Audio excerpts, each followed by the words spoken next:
El socialismo desapareció como sistema económico y como modelo político. Las presentes generaciones pudimos ver cómo se desplomó de manera intempestiva el sistema que durante mucho tiempo compitió con el capitalismo por el predominio a nivel mundial. La competencia entre socialismo y capitalismo tuvo un efecto positivo para el sistema capitalista. ¿A qué me estoy refiriendo? Bueno, a que las economías de mercado por un buen tiempo pusieron un gran énfasis en lo social.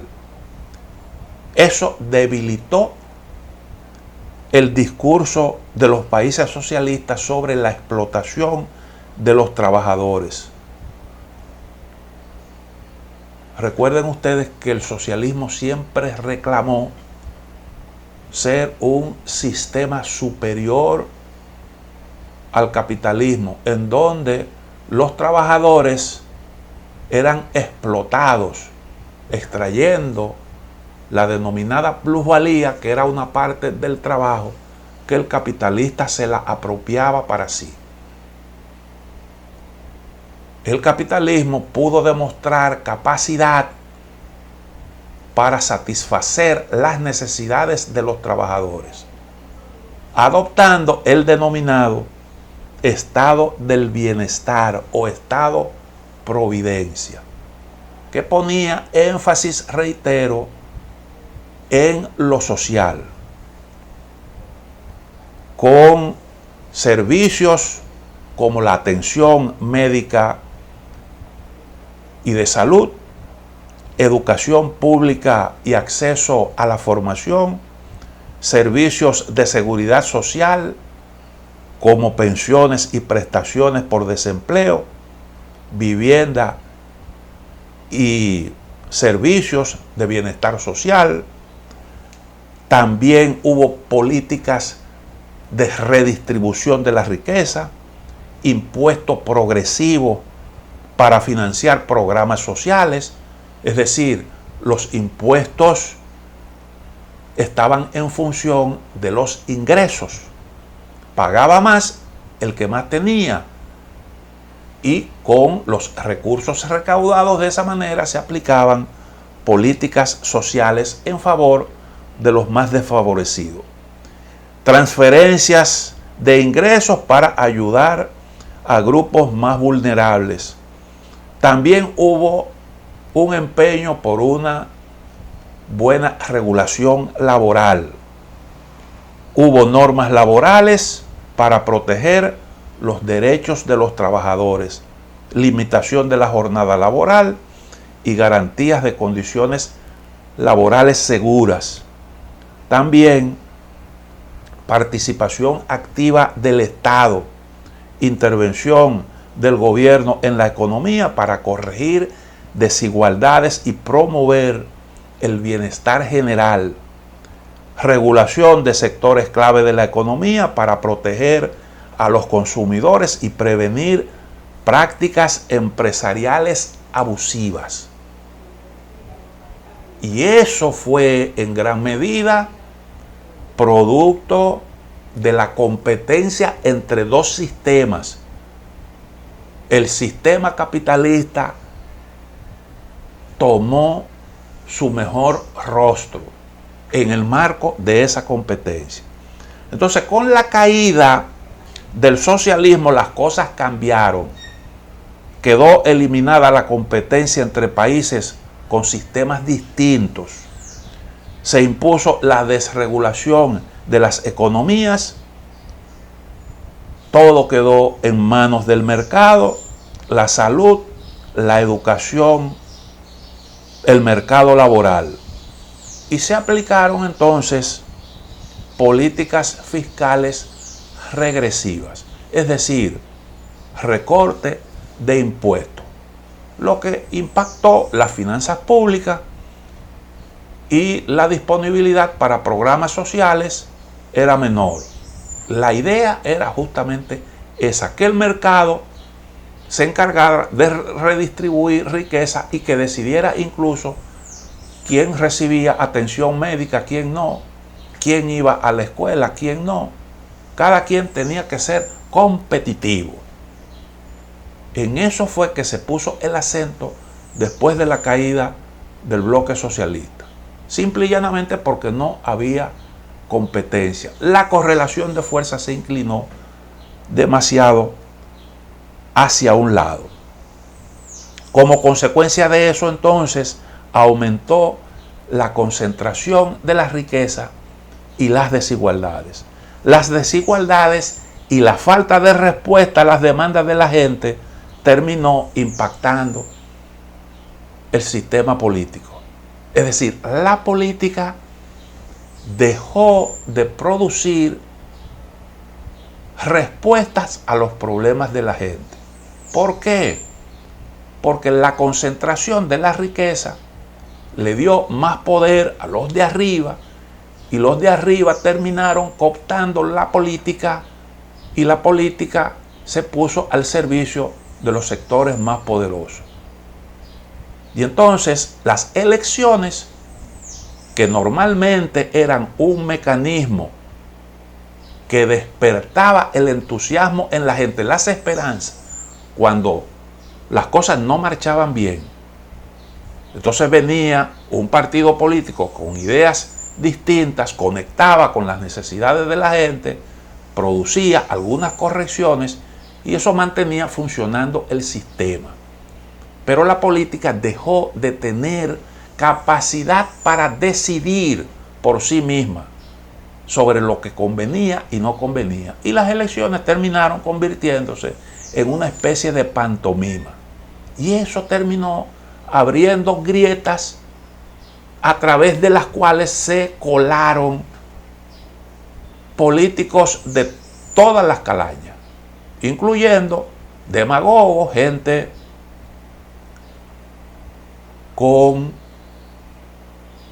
capacidad para movilizar gente cuyo objetivo era, cuyo deseo era producir algún tipo de cambio en el sistema que hicieran que se produjera alguna variación en el rumbo de la realidad, en el discurrir de los acontecimientos. Y entonces hemos visto cómo se han colado gente como el mismo Milei en Argentina que mencionamos en el segmento anterior. Gente que nunca debió realmente tener acceso al poder por tratarse de un hombre con una visión como la que tiene este señor. Pero esas son cosas que han estado ocurriendo no solo en la Argentina.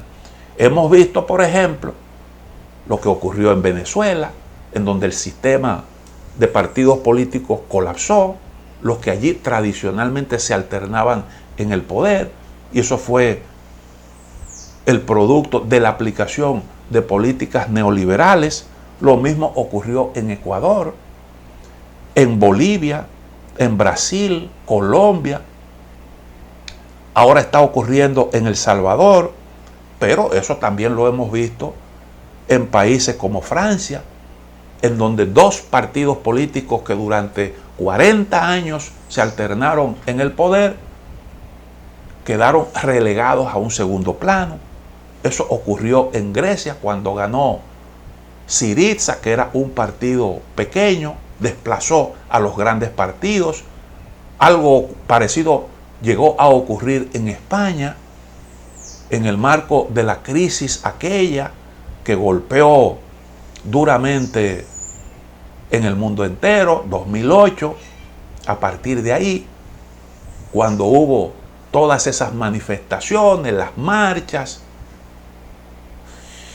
y los reclamos, la gente que había perdido su vivienda, su trabajo, y entonces aparecen nuevas organizaciones de la izquierda, de la derecha, que casi dan al traste con el sistema de bipartidista en el que durante mucho tiempo se alternaron populares y socialistas.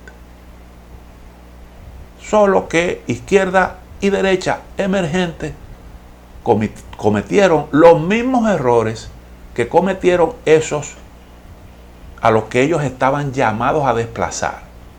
Y por tanto, entonces, los partidos tradicionales pudieron recuperarse, aunque fíjense cómo precariamente se puede garantizar la gobernabilidad en este país europeo. Un fenómeno poco común en la época de la Guerra Fría es el surgimiento de tantos populistas de la derecha, incluso de la derecha extrema. Ese es un verdadero fenómeno que hoy está preocupando a mucha gente en el bloque occidental. De ahí que con frecuencia se oyen alarmas de que la democracia está en peligro, porque llegan individuos antisistema que en el contexto precario que se vive hoy en día se hacen fuertes porque los políticos tradicionales pierden capacidad de respuesta. De este fenómeno no escapa ni siquiera Estados Unidos. Allí las condiciones están dadas incluso para la aparición de una tercera fuerza. Solo que aquí la tercera fuerza pudiera aparecer. Hay algunos síntomas de que eso es posible, dado el hecho de que hay un partido, el demócrata, prácticamente secuestrado por un líder que muestra incapacidad para cerrarle el paso a un Donald Trump. Y ya hay anuncios sobre esa posibilidad. Pero de este fenómeno, como decía, no escapa ni siquiera Estados Unidos. Durante la Guerra Fría se enfrentaron dos sistemas: socialismo y capitalismo. La competencia por la hegemonía hoy es diferente a aquel periodo de Guerra Fría.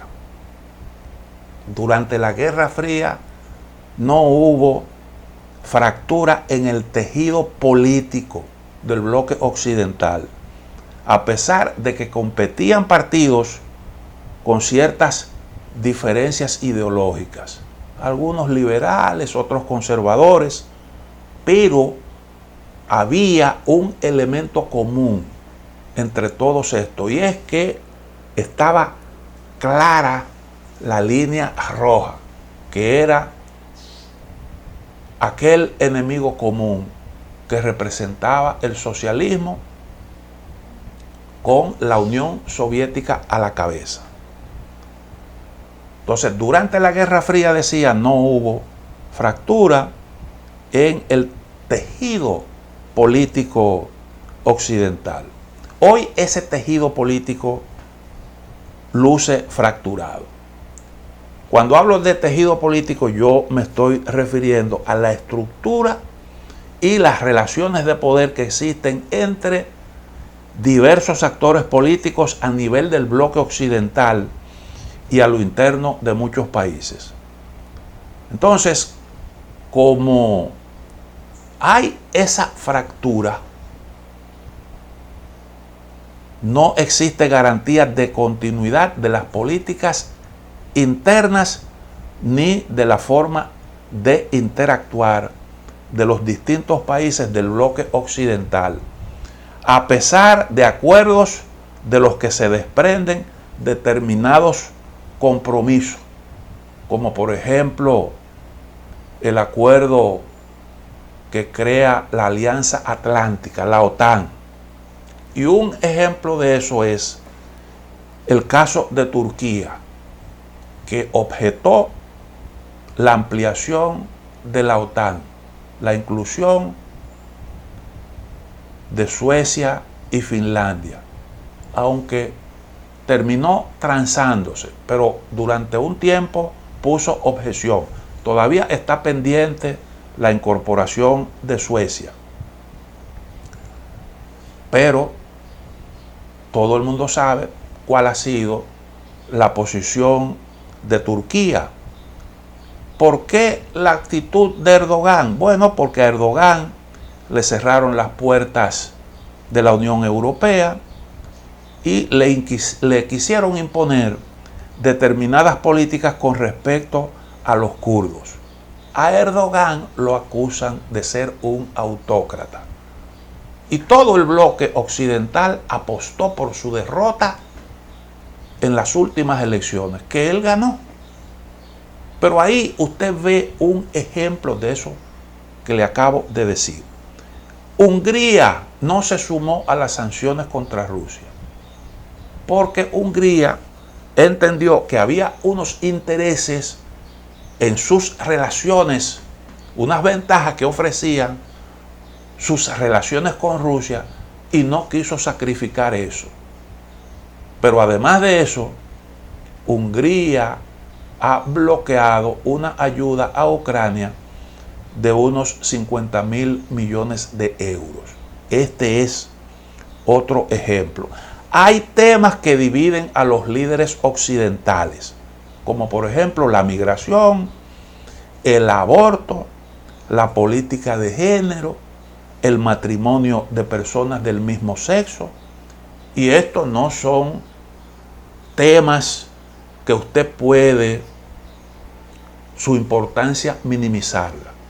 Por ejemplo, el tema de la migración fue uno de los asuntos que empujó el Brexit, la salida del Reino Unido de la Unión Europea, que no fue cualquier cosa. Gran Bretaña durante mucho tiempo formó parte de la Unión Europea y este fue un tema. Hubo otras situaciones que estimularon esa salida, pero ese fue uno de los aspectos, el que más se manejó, al menos públicamente, porque el Reino Unido reclamó el derecho a manejar este asunto. Quería sacarlo de la competencia de la Unión Europea, la política migratoria. Y como eso no se dio, entonces ellos optaron por su propia política y no han dejado de ser víctimas de los flujos migratorios. Y la salida del Brexit, la salida de la Unión Europea ha afectado la economía de Gran Bretaña. Usted tiene el ejemplo de Eslovaquia. Las elecciones, las últimas elecciones cambiaron el rumbo de este país en asuntos tan importantes como la política del grupo, la política de la Unión con respecto a Rusia.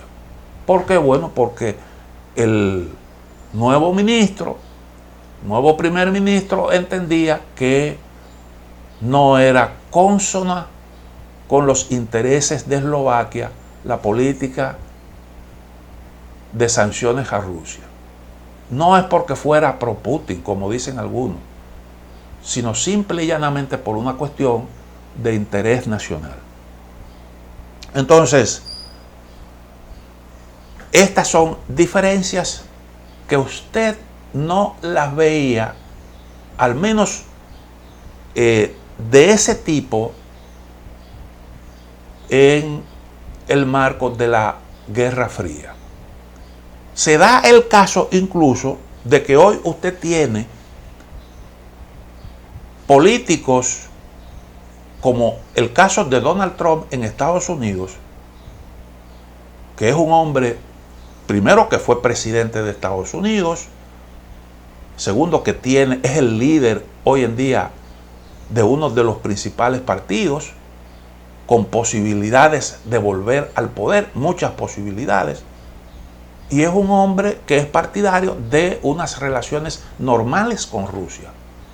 Cuando fue presidente, entendió que eso era lo correcto y se manejó en base a esos criterios.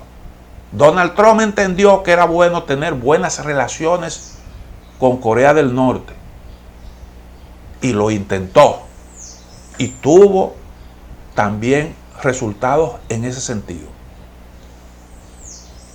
Y resulta que Rusia es considerada en el marco de la competencia hoy por el predominio a nivel mundial. Los demócratas entienden que uno de los enemigos fundamentales de Estados Unidos es Rusia. Donald Trump entiende que el enemigo fundamental es China y que no es conveniente juntar, empujar a Rusia en manos de los chinos, que es lo que se ha conseguido con el asunto este de la guerra en Ucrania y esa lucha que hay planteada en ese escenario, el pulseo con Rusia. Eso no se daba en la época de la Guerra Fría, en donde había un enemigo que estaba claramente identificado. Y en términos políticos, el bloque occidental estaba compacto alrededor de esa idea internamente entre los distintos actores políticos. Sobre eso no había ningún tipo de contradicciones. Hoy la competencia tiene esta particularidad. Entonces, usted ve el caso, por ejemplo, de Orbán y Putin, que comparten su rechazo a la ideología de género, el matrimonio de personas del mismo sexo, que son temas que dividen a la sociedad occidental. Milei y Trump son negacionistas del cambio climático. Milei considera que Biden es socialista por el tema de los impuestos. Para que ustedes vean cómo están en algunos casos planteadas las cosas. Orbán, Arabia Saudita, India, se entendieron mejor con Donald Trump. Joe Biden, los demócratas mantuvieron siempre su discurso que encasillaba a Narendra Modi como un autócrata. También se distanciaron de Arabia Saudita.